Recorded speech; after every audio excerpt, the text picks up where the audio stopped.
Bonsoir à toutes et à tous, vous regardez Bienvenue en Ile-de-France sur le Figaro TV. Et comme tous les jours, on aborde les sujets qui vous concernent et qui concernent notre région. Notre dossier du jour est bien sûr consacré au musée du Louvre, dont les portes sont à nouveau restées fermées aujourd'hui, après le cambriolage des joyaux de la couronne dimanche matin. Après la sidération, l'heure est aux conséquences et elles sont nombreuses pour le musée le plus visité au monde. 30 000 visiteurs par jour, dont 2 tiers d'étrangers. Première conséquence touristique donc, après cette faille sécuritaire incontestable, sans oublier l'image de Paris et de la France à l'étranger, abondamment décriée par la presse étrangère. On fait le point ensemble avec nos invités dans une minute. En culture, la pièce de Judith Elmaleh, déjà comédie de la rentrée, Le poulet aux olives. Ça parle de convivialité, de famille et de nos désaccords dans une ambiance de comédie, de boulevard revisité. Ça sera tout à l'heure dans l'entretien culture. De la conso, et on vous parle aujourd'hui des PV de stationnement. Nombreux sont ceux qui pensaient avoir réglé leur stationnement et être dans les clous. Ils se retrouvent avec des amendes à rallonge. On fait le point sur la situation et on vous informe évidemment en fin d'émission.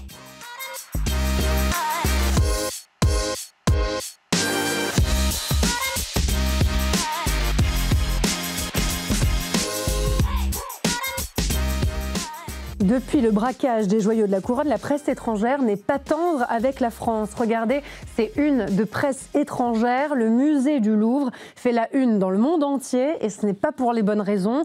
Tous s'offusquent ou s'amusent de la rapidité et de la facilité déconcertante avec laquelle les voleurs ont pu dérober nos trésors nationaux.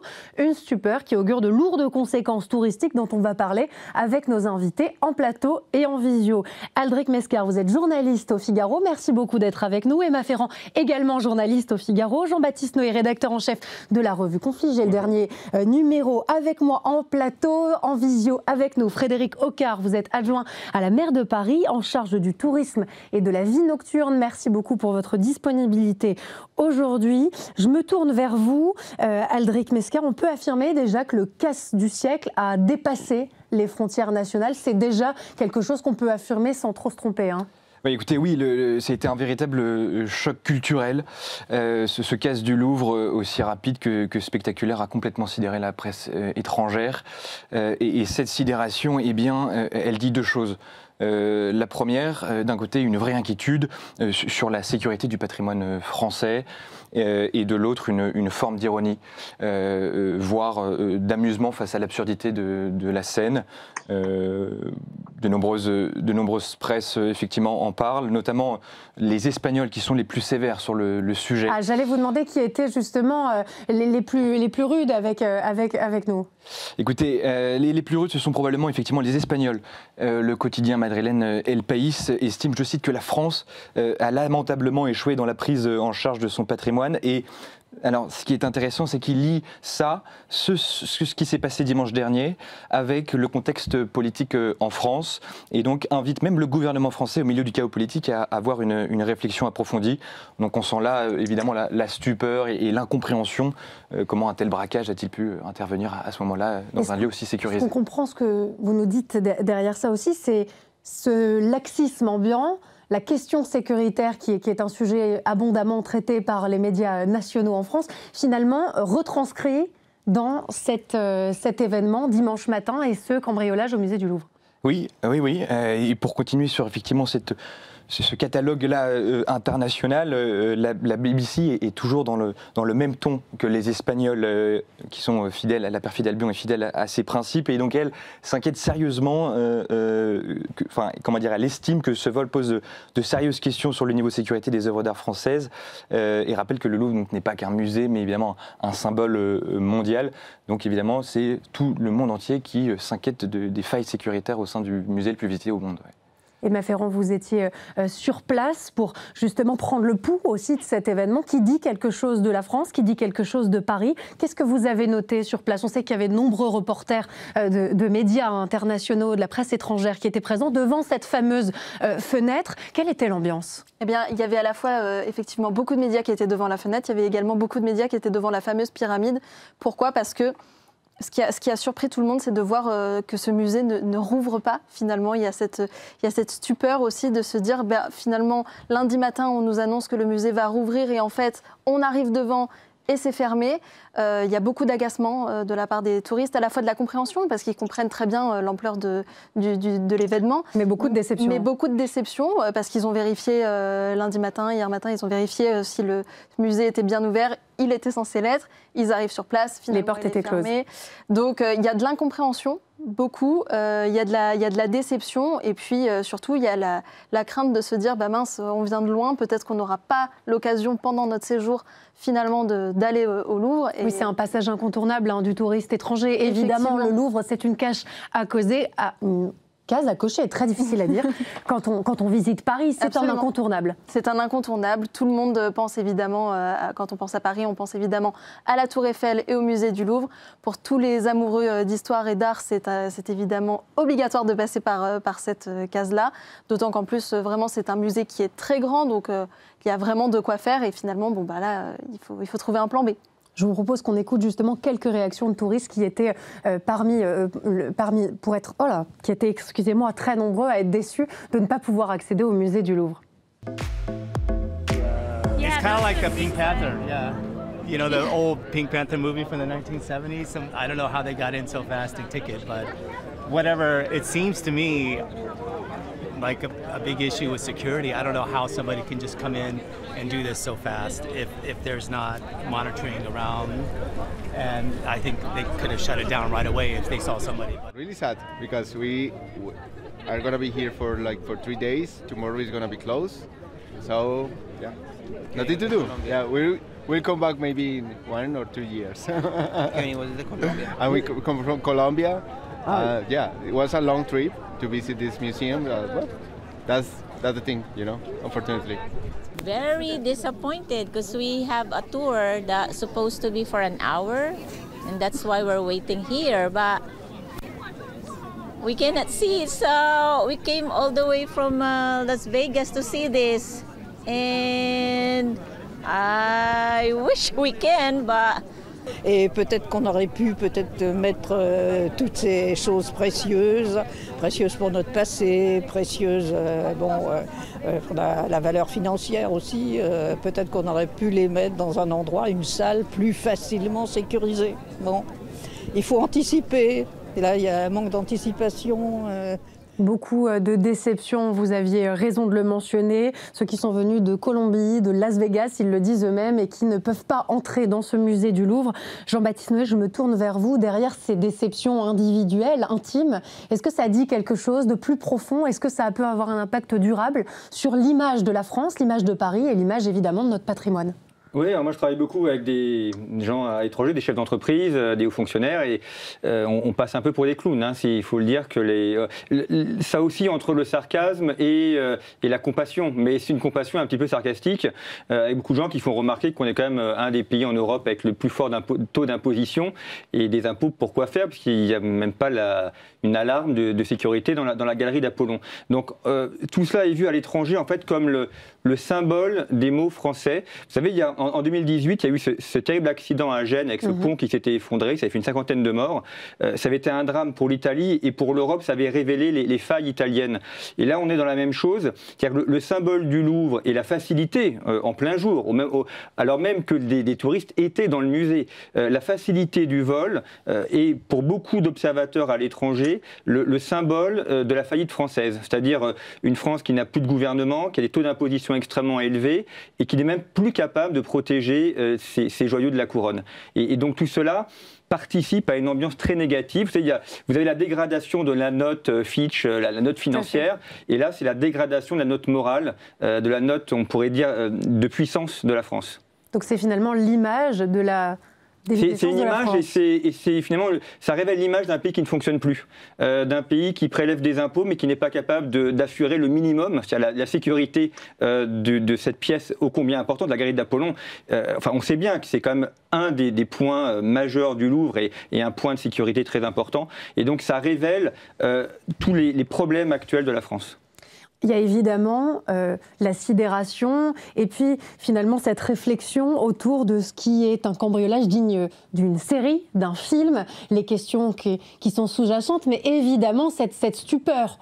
Au début, certains évidemment ont préféré titrer là-dessus, notamment une partie de la presse étrangère, d'autres mettre le focus plutôt sur les questionnements autour de nos failles sécuritaires. Est-ce que dans un avenir plus ou moins proche, ça peut rester un simple mauvais souvenir et une anecdote finalement qui concernera le musée du Louvre où on en sera de toute manière très loin? Je pense que le vrai sujet, ça va être est-ce que la police arrive à retrouver les bijoux. Si c'est le cas, alors ça montrera l'excellence de la force policière française. Et ça redorera le blason de la France. Exactement. Et si ça se termine bien, puisqu'on est encore dans l'événement, on ne sait pas comment ça va se terminer, mais si ça se termine bien, alors on dira oui, il y a eu cette faille de sécurité, mais on a vraiment des services policiers extrêmement compétents. La preuve, ils ont retrouvé les objets.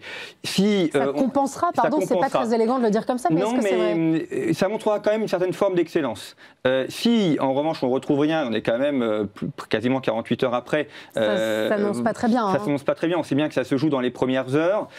Donc ça montre aussi que la police aura du mal. Il y a eu ce communiqué de Laurent Nunez, ministre de l'Intérieur, qui dit les services qui vont enquêter là-dessus sont les meilleurs services. Il y a une élucidation d'à peu près de 50%. Alors, c'est bien, mais 50%, c'est-à-dire qu'il y a quand même 1 sur 2 qui n'est pas élucidé. Alors, on peut comprendre que ce soit très bien 50%, mais je trouvais que la manière de le formuler renvoyait quand même à un certain côté un peu négatif. On s'attendait quand même à 80-90% d'élucidation. Et ça montre aussi certaines failles. Alors, on comprend bien la difficulté. Pour les policiers qui sont sur l'enquête, c'est une enquête très compliquée. Mais vous voyez, c'est tout cet ensemble, en fait. Faillite économique, faillite... Contribuer à cette image de la France. On va faire réagir Frédéric Oquart. J'aimerais juste qu'on écoute quelques interventions dans les différents JT internationaux qui ont traité de ce cambriolage au musée du Louvre. C'était dimanche matin. Je vous propose qu'on écoute ces extraits. A manhunt is underway after priceless crown jewels were stolen from the Louvre in Paris during an audacious daylight robbery.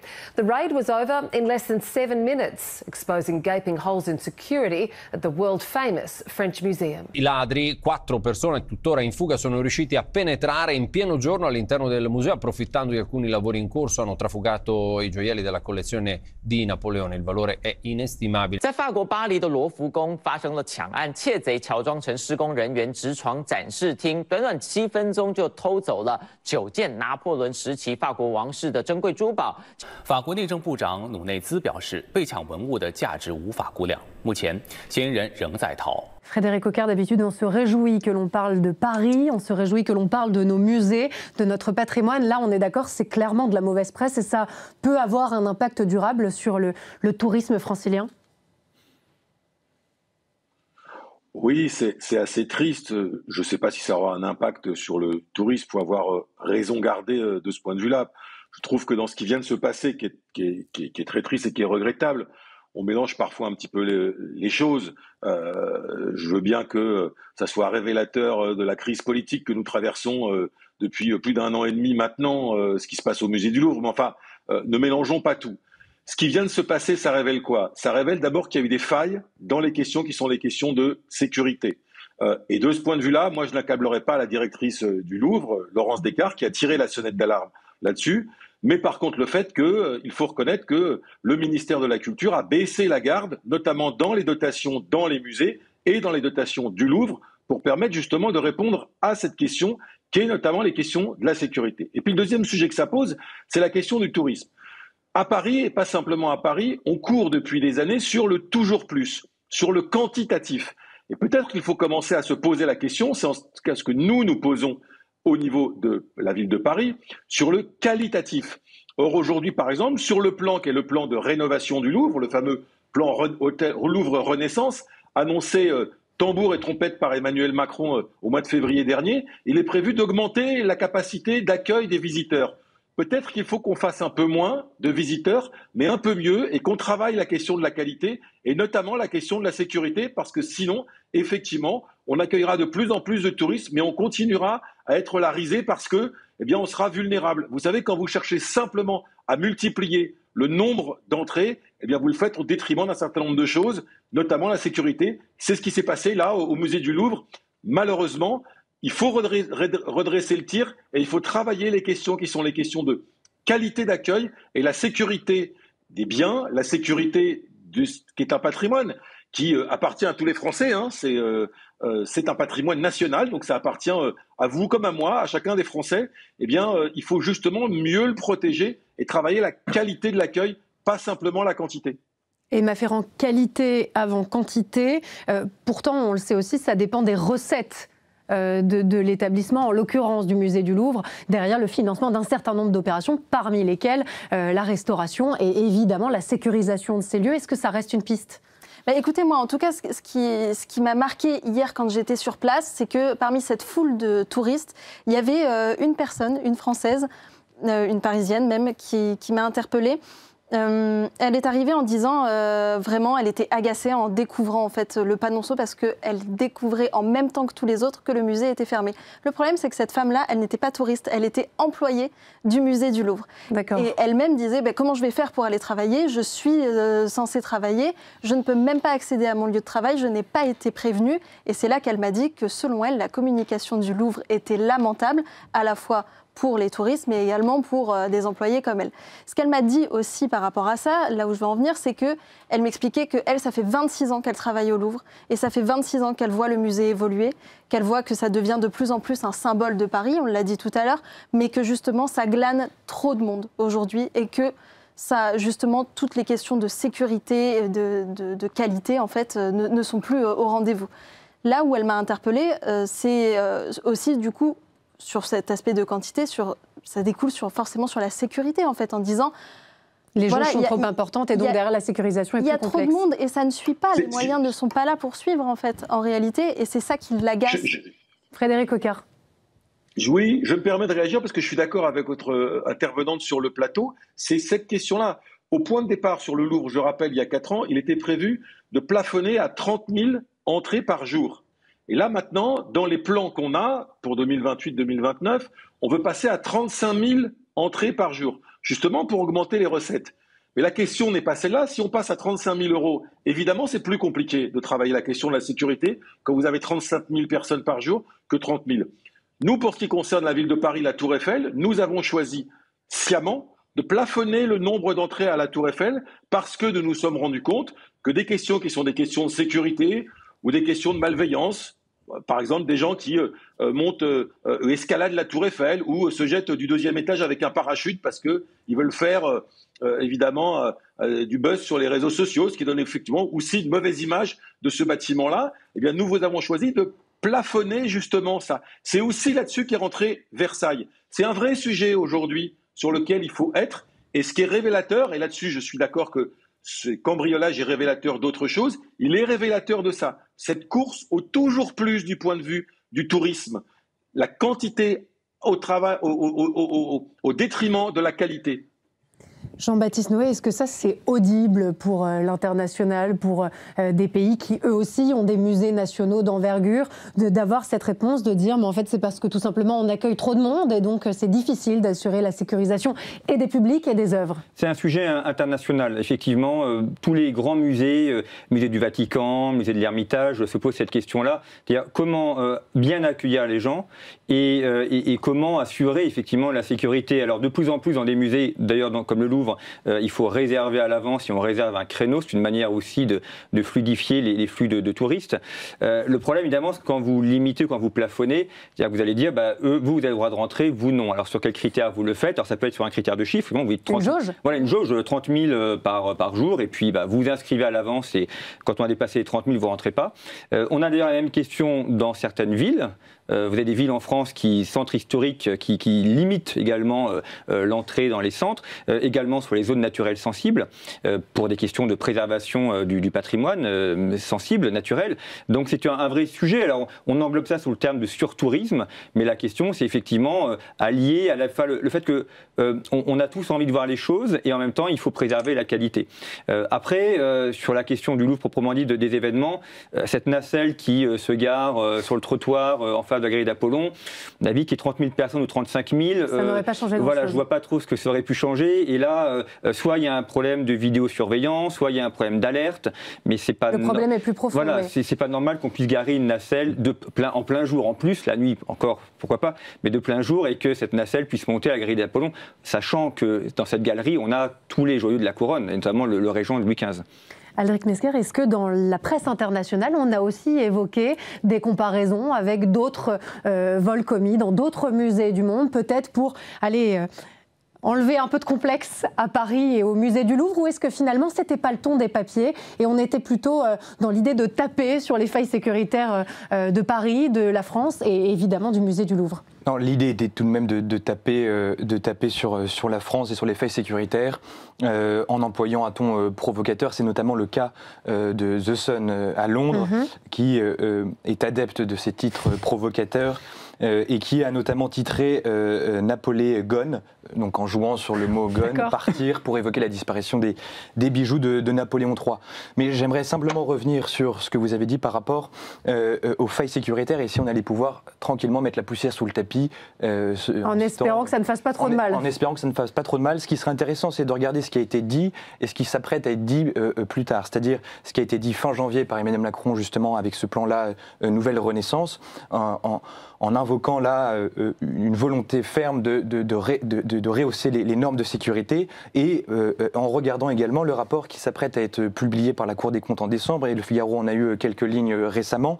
Et c'est intéressant de regarder ça parce qu'on se demande qu'est-ce qui a été fait entre la déclaration d'Emmanuel Macron fin janvier et le rapport qui s'apprête à être publié par la Cour des comptes en décembre. Et justement, quand on regarde ce rapport-là, comment dire, les espaces d'exposition temporaire sont couverts à 100% par des caméras de vidéosurveillance, tandis que seulement 60% des salles de l'aile Sully et 75% de l'aile Richelieu sont protégées par des caméras de surveillance. Donc c'est tout de même un problème bien plus profond, je pense.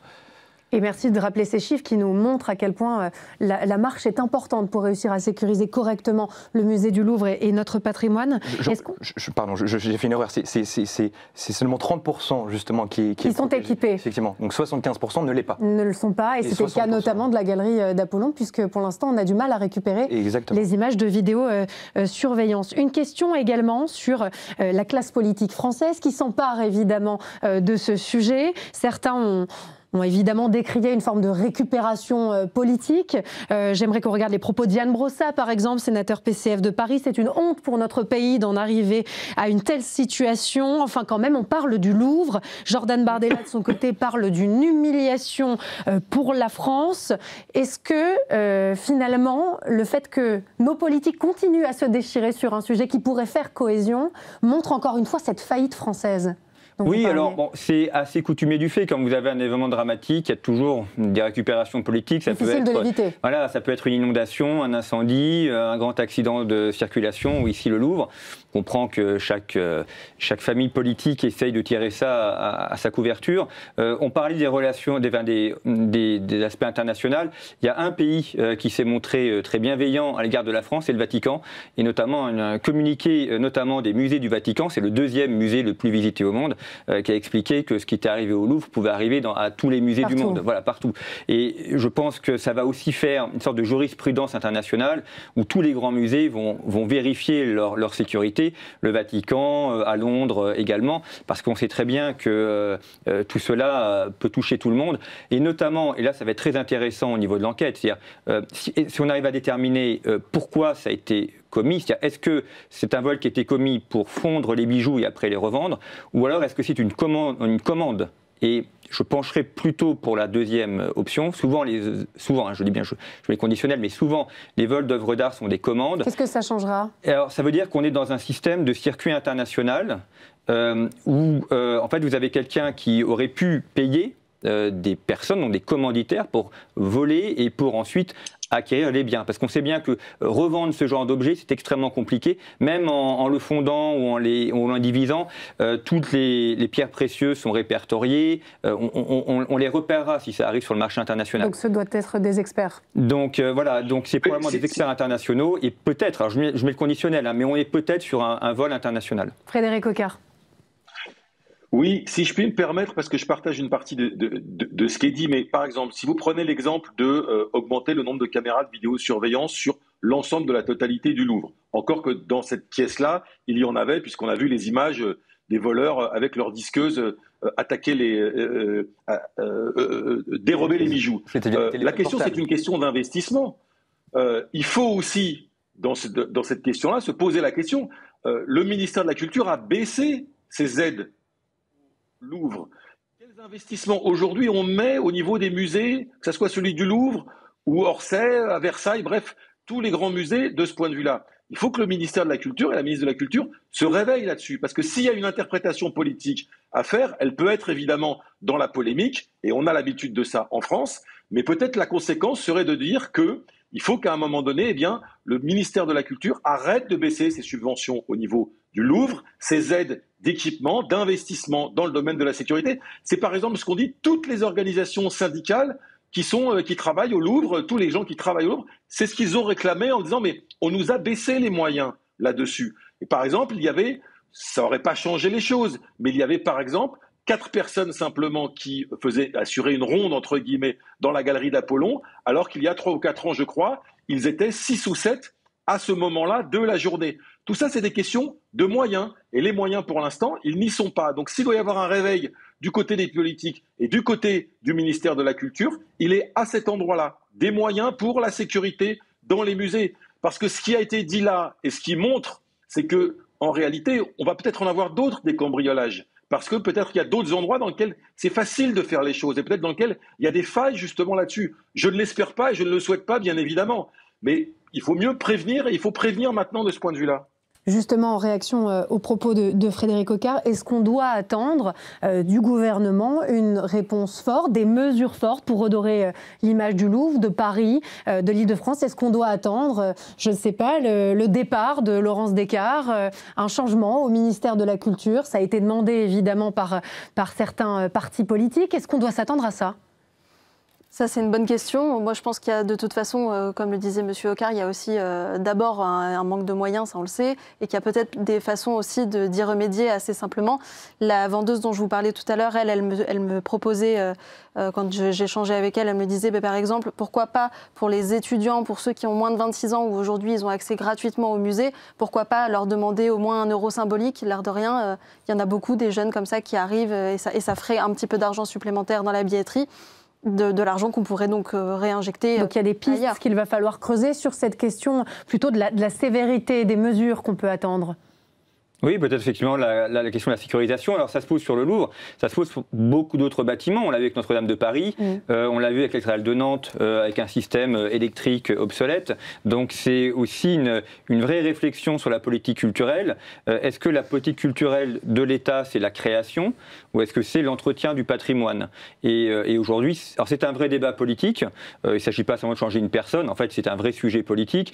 Et on voit bien le château de Chambord, de très beaux musées en province qui souffrent également, et c'est parfois assez facile de dérober des choses en province, parce que les musées sont mal sécurisés. Donc c'est vraiment une politique globale. Alors si ce drame du Louvre permet d'avoir cette prise de confiance et de réfléchir à une politique globale au niveau national de la sécurisation des biens, tant mieux, on aura au moins gagné ça. Une question peut-être subsidiaire mais importante à mon sens sur la capacité de la France à protéger les œuvres d'art issues de collections privées et de musées internationaux. Est-ce que ça fait partie des inquiétudes à l'étranger? Est-ce que c'est ce que vous avez relevé tous les deux? Est-ce que certains pourraient renoncer demain à prêter des œuvres au musée du Louvre, estimant qu'elles sont mal protégées? Alors ça, c'est effectivement un autre grand sujet. On est là bien dans une dimension internationale. Alors, les œuvres privées en France sont protégées à titre privé. C'est vrai que lorsqu'on a des prêts internationaux, peut-être que certains rechigneront. Vous avez vu cet été cette très belle exposition Louis Vuitton autour de David Hockney. Alors ça s'est très bien passé, il n'y a eu aucun problème sécuritaire, mais fondé essentiellement sur des prêts étrangers. Et on voit bien que la plupart des grandes collections aujourd'hui reposent sur ces points-là. Alors le Louvre lui-même prête des objets. Bien sûr. Et donc, vous avez toute cette chaîne à la fois quand c'est exposé et puis sur le transport. Et on sait bien que c'est extrêmement coûteux, c'est très lourd à organiser. Parfois, on rechigne un peu sur la lourdeur de l'organisation. Et puis quand il y a un drame, on se rend compte qu'en fait, ça peut être utile et qu'effectivement, il y a des normes de sécurité à respecter. Quand tout se passe bien, il n'y a aucun problème, on n'en parle pas. Quand il y a un problème, on se dit, ah bah oui, peut-être qu'il fallait les respecter. On ne risque pas de voir des œuvres rapatriées dans les prochaines semaines et les prochains mois pour autant? Non, ça me paraît peu probable, non. Une dernière question concernant cette presse internationale, Aldric Mesquer. Est-ce qu'on doit espérer qu'elle se calme un petit peu? Est-ce que d'autres actualités, finalement, vont venir remplacer assez rapidement cette actualité pour ces quotidiens internationaux, notamment la presse étrangère? Est-ce que c'est quelque chose qui va finalement assez vite se tasser, de votre expérience? Je pense qu'elle se tasserait si les bijoux étaient retrouvés. effectivement, ça va se tasser avec le temps. Là, c'est quelque chose qui va être feuilletonné finalement? Je pense que ça va être suivi effectivement par la presse étrangère, oui, jusqu'à que les bijoux soient retrouvés. Est-ce que certains sont plus friands que d'autres justement de ces sujets? Vous parliez tout à l'heure de tabloïds, vous parliez du Sun. Est-ce que justement pour certains c'est une excellente manne, c'est un excellent sujet et ils ont tout intérêt à le filer? Il y en a qui sont effectivement plus vindicatifs que d'autres. Mais chacun a, comment dire, titré en mettant en avant une certaine forme de honte pour la France. Il n'y a pas forcément en soi, je pense, derrière comment dire, la volonté précise pour les journaux est simplement de suivre l'affaire jusqu'au bout, en espérant qu'effectivement les bijoux soient retrouvés. Ce que nous faisons évidemment aussi chez nous. Emma Ferrand, une toute dernière question. Si jamais le Louvre était encore fermé demain, on imagine que la déception serait encore plus importante. Il va falloir que le musée rouvre ses portes à un moment ou à un autre. Eh ben, ils seront bien obligés à un moment donné de rouvrir, d'autant qu'il y a beaucoup de touristes qui attendent ça avec impatience, on le disait tout à l'heure. Et puis il y a pas mal de touristes aussi qui se demandent pourquoi on n'ouvrirait pas de toute façon partiellement. Lundi, c'est tout à fait ce à quoi ils s'attendaient. En fait, ils s'attendaient évidemment à ne pas rentrer dans la galerie d'Apollon, évidemment. Mais voilà, mais il y avait la possibilité d'accéder ailleurs. Ils espèrent effectivement que les portes puissent se rouvrir demain, notamment pour ceux qui ont encore la possibilité de profiter un petit peu de Paris. Et qui étaient encore sur Paris quelques jours. Merci beaucoup à tous les trois en plateau. Merci beaucoup Frédéric Ocard avec nous en visio aujourd'hui. Et on passe tout de suite à l'entretien culture.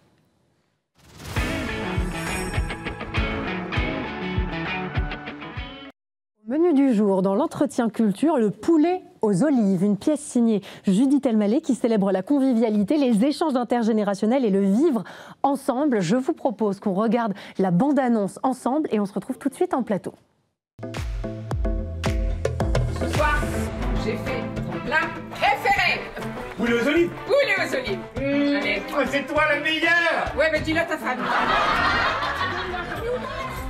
Quelqu'un est mort. Oh, pire, n'arrive pas à respirer. Mais tu es en train de respirer. Trimolex Prestige a le regret par la présente de vous signifier votre congé. C'est une formule juridique pour nous virer. Ah, parce que je sais pas ce que ça veut dire congé, moi. Samuel, il faut absolument que tu t'en ailles tout de suite. Que se passe-t-il? Qu'est-ce qui se passe? C'est l'alarme incendie. Vous êtes la plus marque. C'est pas du tout évident pour lui depuis la mort de son père. Veux-tu devenir mon fils? Quoi? Je voudrais t'adopter. Je suis devenue épicurienne. Et tu n'es plus marocaine. J'ai écrit un poème pour Yolande. Ah oui. Et je voudrais l'agrémenter de quelques mots de votre jolie langue tellement fleurie. Comment dit-on les cieux? D'abord, c'était rien, c'était juste une petite aventure.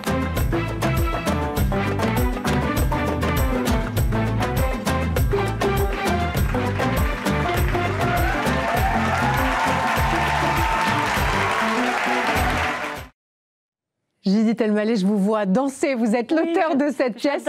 J'adore cette musique. Elle a été composée spécialement pour les poulets aux olives. C'est une musique aux sonorités orientales, évidemment, et qui est très entraînante, qui reste un petit peu dans la tête. Et elle nous met tout de suite dans l'ambiance de cette pièce. Cette pièce, le poulet aux olives. Pourquoi le poulet aux olives? Est-ce que c'est parce que finalement, c'est un plat qui rassemble, c'est une sorte de symbole de la convivialité? Ça dit quelque chose de nous? Exactement. C'est un plat qui vient qui est méditerranéen, mais c'est un plat particulièrement, tout le monde a l'impression qu'il sait faire le poulet aux olives. Tout le monde a une recette du poulet aux olives. D'ailleurs, on a lancé des concours sur Instagram de recettes de poulet aux olives. Les gens sont déchaînés parce que chacun a sa recette. Et tous sont bons, évidemment.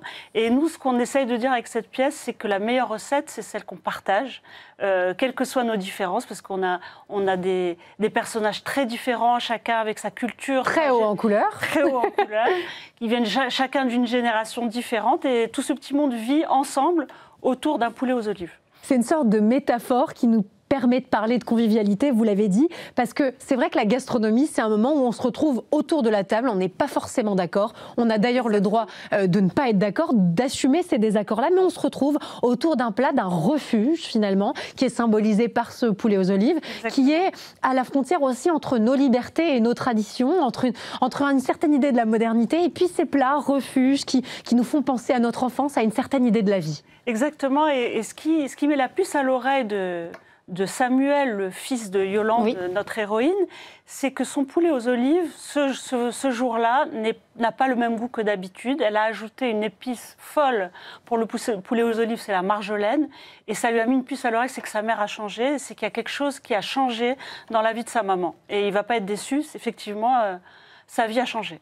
Ce qui est génial, c'est que la recette, pour rester dans le jeu de mots de cette pièce, est celle d'un boulevard, une comédie de boulevard avec tous les codes. On garde ce trio iconique, on le twiste un peu. On est habitué d'habitude à une femme, un mari, un amant. Là, c'est une mère, son fils et un amant. Exactement. Je trouve que c'est génial parce que tout de suite, il y a un potentiel comique, il y a un potentiel hilarant. D'ailleurs, on le voit avec ces successions de petites phrases, ces punchlines sur punchline, et on s'amuse beaucoup. Et en même temps, il y a évidemment un fil narratif. Vous essayez toujours de créer ce comique de situation? Absolument, et en même temps de parler de ces dames-là qu'on connaît tous dans toutes les cultures, qui ont beaucoup cuisiné pour nous, qui se sont beaucoup sacrifiées, qui ont consacré leur vie, qui n'ont pas travaillé et qui étaient dans leur cuisine, au fourneau.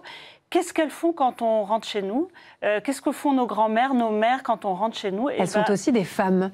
Ce sont des femmes qui ont le droit de vivre leur vie de femme, n'en déplaise à leurs fils qui veulent leur maman pour eux tout seuls. Et c'est aussi pour montrer ça, pour montrer une femme qui fait un très bon poulet aux olives, mais elle a aussi Jean-Jacques dans sa vie, elle a sa copine Jamila, elle vit. Et c'est un petit peu l'acceptation par son fils de la vie de femme de sa mère. C'est d'ailleurs un des éléments structurants de cette pièce, puisque vous abordez la relation qui peut être fusionnelle entre une mère et son fils, c'est d'ailleurs le cas. Et c'est le moment aussi où son fils réalise que sa mère n'est pas que sa mère, c'est une femme libre, qui a des envies, des besoins, des désirs, une femme à part entière. Exactement. C'est un choc pour un choc, mais c'est un choc salutaire, parce que lui aussi, ça va l'aider à grandir. Ça va l'aider à se consacrer à sa propre vie, à sa femme. À devenir un adulte. À devenir un adulte, à avoir éventuellement lui-même des enfants, parce que ça va dans les deux sens. Aussi, ces mères sont très étouffantes, elles peuvent être très présentes et empêcher de grandir un grand garçon comme ça. Du côté des dialogues, je le disais, c'est extrêmement vivace, il y a beaucoup de rythme, on ne s'ennuie pas une seconde. C'est important pour vous, indépendamment du comique, d'aller chercher finalement une stimulation permanente du public, de nous faire rire, de nous entraîner? Bien sûr, c'est comme un peu...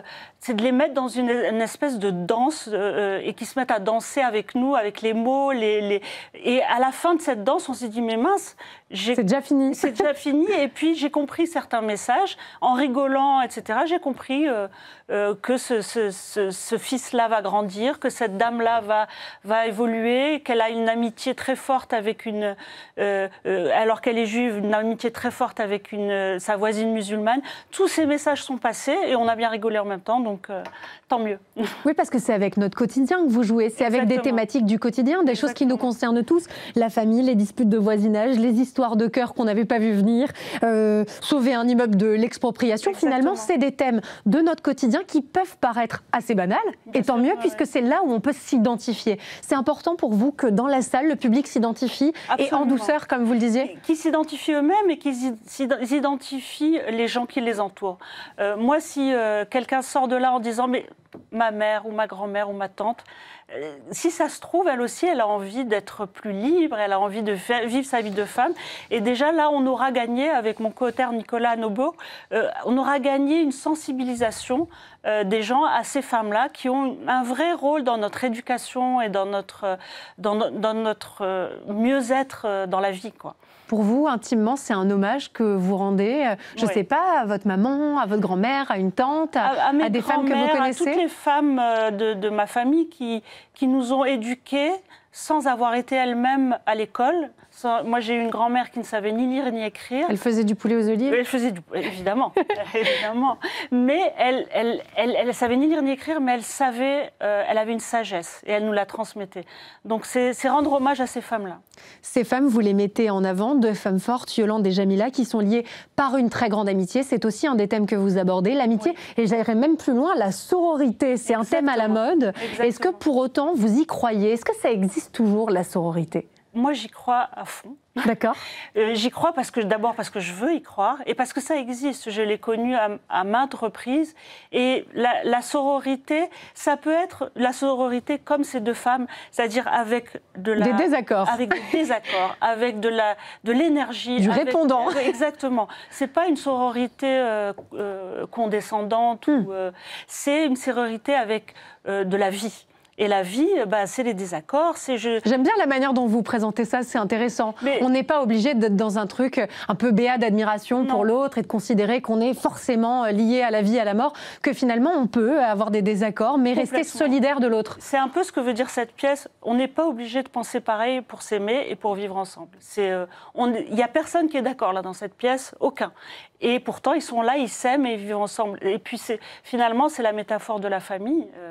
La famille, on ne la choisit pas, mais on l'aime quand même. Exactement, exactement. Moi, j'ai aussi noté une très grande tendresse dans cette pièce. Je ne sais pas si c'était un souhait de votre part à l'écriture, mais je trouve que sur scène, c'est ce qui rejaillit. Il y a une grande tendresse entre les comédiens et on a l'impression tout de suite d'être comme à la maison, un petit peu. C'était le but, même dans le décor, dans les accessoires, etc., c'est que ce soit une projection d'une intimité. Qu'on ait envie d'aller chez eux, on se dit qu'on ait envie de taper à leur porte et de vivre avec eux ce moment-là. Est-ce qu'on peut dire un mot des comédiens sur scène? Parce qu'ils font un travail formidable. Tous exceptionnels. Alors, il y a Gladys Cohen qui est bien connue du grand public puisqu'elle a été dans La Vérité si je mens, dans Coco, et qui est l'archétype de la maman juive, très dure et en même temps très affectueuse, qui joue son rôle à merveille et tout est construit autour de ce personnage central.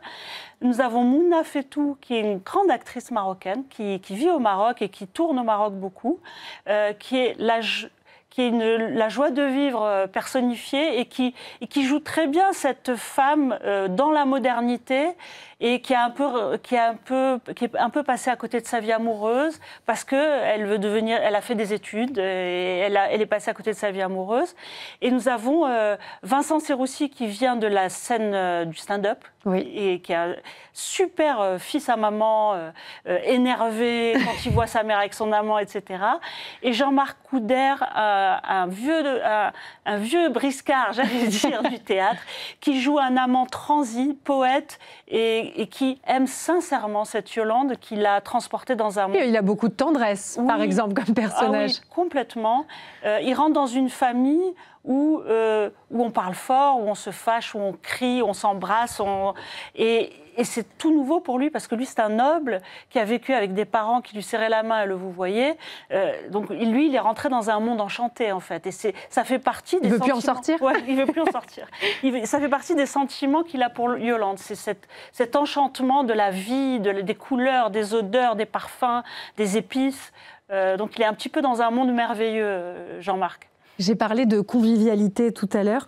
Il y a une immense générosité dans cette pièce. Est-ce que c'est quelque chose sur lequel vous ne vouliez pas faire l'impasse? Est-ce que pour vous, la convivialité, la générosité, c'est des ingrédients de votre vie au quotidien et ça fait partie de la manière dont vous concevez votre métier et donc derrière ce qu'on trouve sur scène? Déjà, de concevoir la vie, moi je suis née au Maroc et c'est une qualité d'ouvrir sa porte et de la convivialité, d'accueillir. On a perdu ça en France, à Paris, on n'ouvre pas sa porte facilement. Non, et pour cause, mais parfois dans les immeubles, dans certains immeubles, il y a de l'intimité qui se crée, il y a du voisinage qui se crée, ça existe. Et tant mieux. Et on voulait montrer que ça existait. Dans des microcosmes, ça existe, et c'est mettre le plein feu là-dessus pour montrer que ça existe et qu'on peut le développer. Chacun à son échelle. Si on commence à aller dire bonjour à son voisin et à l'accueillir chez soi, on change les choses. Alors là, si on lui cuisine un poulet aux olives, on a carrément dépassé le cap. Ouais. Elle est pour qui, cette pièce? Elle est pour toutes les mamans. Pour toutes les mamans? Pour toutes les mamans qui nous ont donné beaucoup. Et pour leur donner leur place dans notre société. Qui souvent met les dames d'un certain âge et les messieurs d'un certain âge, les gens d'un certain âge un peu de côté. Hein. Et c'est pour qu'on vive avec eux plus. On a besoin des personnes... On a besoin de leur sagesse. De leur sagesse, de tout, de leur affection. On vit dans une société où on met les vieux dans les maisons de retraite, les enfants dans des... Enfin, on se sépare tous. Quand il y a un dîner, on se retrouve entre adultes du même âge et on a mis les vieux dans un coin et les enfants de l'autre. Et ben, ça manque de vie pour moi. Donc rassemblons-nous plutôt, toute génération. Et c'est le message de cette pièce dont vous êtes l'auteur, Judith Elmaleh. Le poulet aux olives, c'est au Palais des Glaces du jeudi au samedi à 19h et les dimanches à 17h. Merci beaucoup d'être venu nous en parler sur le plateau de Bienvenue en Ile-de-France. Et on passe tout de suite à la consommation.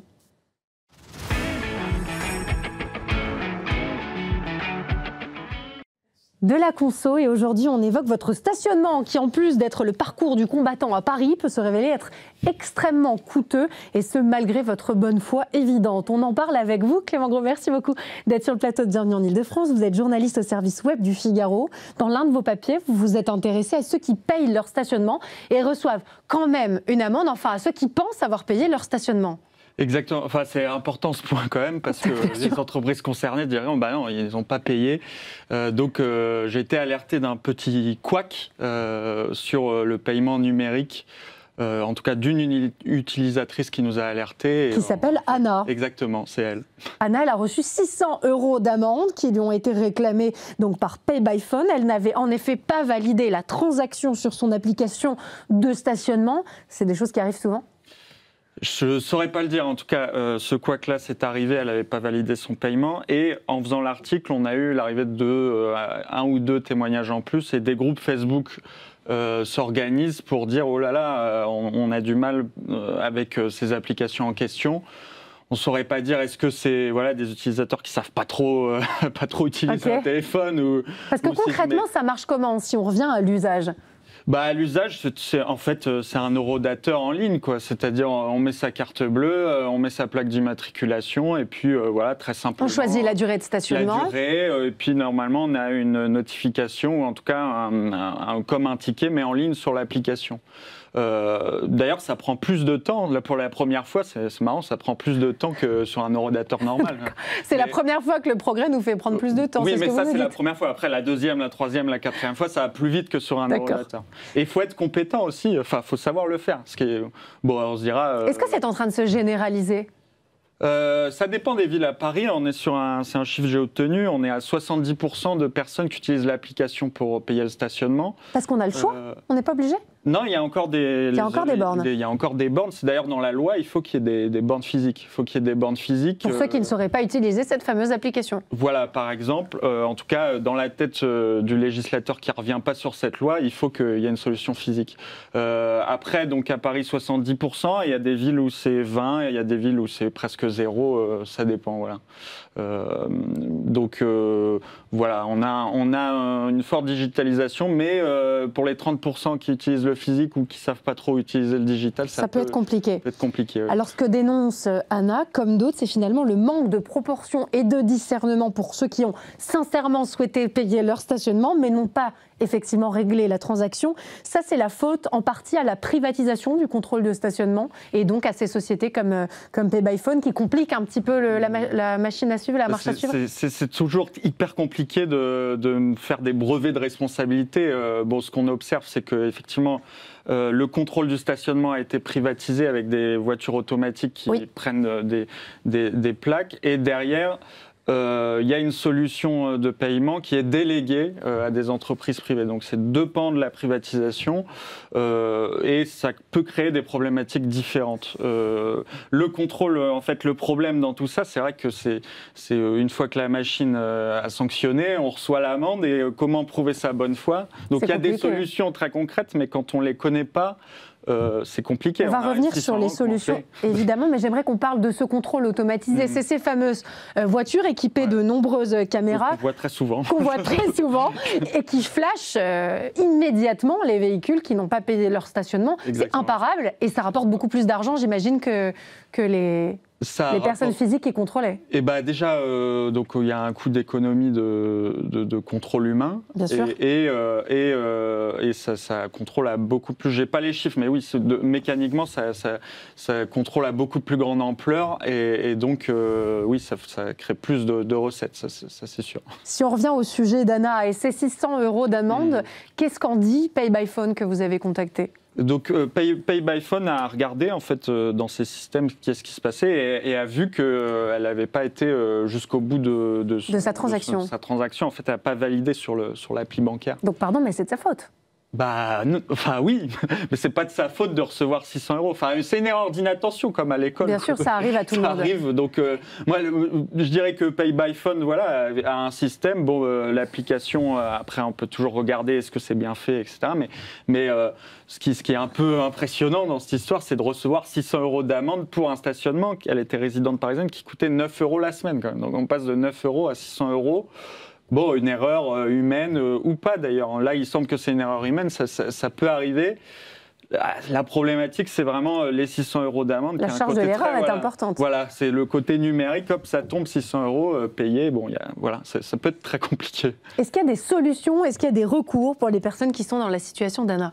Bah, on peut, donc le recours, il y a un recours administratif préalable, ça s'appelle comme ça, et après c'est la commission de la ville de Paris, dans ce cas-là, qui va regarder au cas par cas. Donc là, elle veut pouvoir apprécier notre article, ce qui s'est passé, et savoir, après c'est elle qui juge en toute indépendance et de manière, elle décide, c'est sa décision, quoi. Et donc de ça, on saura si l'erreur humaine est un motif pour les annuler. Donc pour l'instant, on n'a pas vraiment de jurisprudence sur le sujet ? J'en ai pas trouvé. C'est des recours qui prennent du temps. Après, on peut attaquer ces recours au tribunal administratif. Donc ça peut être des procédures très longues. Ça peut être très long. Le temps de la justice peut être très long quand on la saisit. Est-ce qu'elle risque d'obtenir gain de cause ? Est-ce que c'est possible ? Je peux pas le dire. Moi, de mon intuition, je veux croire qu'une erreur humaine d'appli bancaire, la présentation de bonne foi et ces éléments puisse jouer en sa faveur avant toute une procédure judiciaire ou administratif, ça serait pas mal. Ça nous oblige forcément à nous poser des questions, par exemple sur le bien fondé du prélèvement automatique mensuel ou hebdomadaire. Est-ce que ça serait une bonne idée ? Ça éviterait par exemple des situations comme celle-ci pour des résidents. Je me suis posé la question, parce que je me suis dit, oh là là, 9 €, 600 €. Et puis il y a un sacré gap. Voilà, donc finalement, on peut faire comme son paiement Internet, quoi. Et en fait, c'est pas possible dans le code de la route. La ville de Paris que j'ai contactée m'a dit parce qu'on n'a pas le droit de rester stationné au même endroit. Voilà, c'est le problème. Le stationnement public, c'est rotatif. Donc on est là, il faut bouger. La règle, c'est une semaine, en gros. Et donc de cette semaine-là, si on a un abonnement mensuel, ça sous-entendrait qu'on ne bouge pas et que c'est un peu sa place privée, quoi. Ce qui est pas ce qui est contraire au code de la route. Ce qui est contraire au code de la route, qui considère que c'est pas l'esprit du stationnement public. Donc ça risque pas d'arriver, cette histoire de prélèvement automatique. Faut changer la loi. Il faudrait changer la loi et donc le code de la route. Voilà. Comment est-ce qu'on évite de se tromper ? À quoi est-ce qu'on peut être vigilant, notamment pour ceux qui sont peut-être un peu moins doués avec ces nouvelles applications et ces nouveaux formats ? Alors faut une compétence numérique. On oublie que c'est pas naturel, quoi. Donc il faut vérifier sur l'application, soit qu'on a bien eu la notification, soit que dans la partie dédiée, il y a bien ce ticket de stationnement. C'est vrai qu'avant, on avait un ticket très physique, on voyait. On allait le déposer. Preuve, sur la voiture. Maintenant, téléphone, tout va très vite, quoi. Donc c'est la question de comment avoir cette compétence du numérique. Mais vous nous le disiez tout à l'heure, il y a toujours des horodateurs physiques, donc normalement on peut toujours choisir. Se rapatrier sur. On peut choisir. Mais quand c'est vrai que là, dans le cas d'Anna, c'est-à-dire on cherche le moyen le plus pratique. Et le plus rapide peut-être aussi. Le plus rapide. Elle est dans sa voiture, elle cherche une. D'ailleurs, elle m'a raconté qu'elle rentrait de chez des amis, qu'elle a fait le dimanche soir tout ce qu'elle fallait, elle m'a envoyé les photos et puis bam. 10 jours après, elle reçoit les amendes. On suivra ce dossier, évidemment. Je suis sûre que vous le suivrez de près, évidemment, pour essayer de comprendre s'il y aura évidemment une jurisprudence en la matière et si Anna obtiendra gain de cause. En tout cas, évidemment, ça nous demande d'être un peu plus vigilants pour éviter de se retrouver dans ces situations. Merci beaucoup, Clément Gros, d'être venu nous alerter sur ce sujet et nous en parler dans la rubrique Conso. Moi, je vous dis à demain, même lieu, même heure, toujours dans Bienvenue en Ile-de-France. Et en attendant, je vous souhaite une excellente soirée sur le Figaro TV. À demain.